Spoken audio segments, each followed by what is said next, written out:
ស្រីតូចតន់អូនអើយជិះនួនអោណាំវ៉ា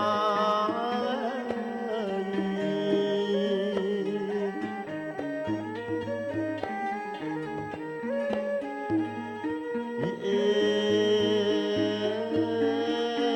ងអើយនំបត់តើ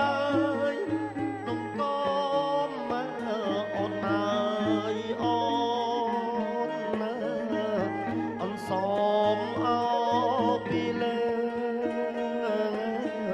រៀងរាប់ផ្លែឈើអូនអើយតាមក្បួន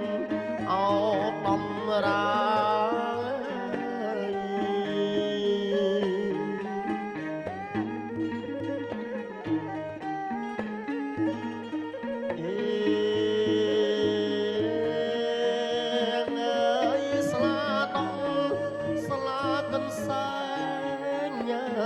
អូនអើយអូ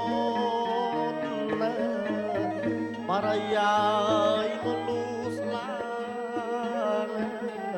សពមុខផល្លាអូនអើយ36មុខអូនអើយលើកជូនដល់លោកមេបាសូមទានជ្រាបជម្រាបលោកមហាទៀតណាវេលានេះគ្រួសារយើងខ្ញុំទាំងពីរ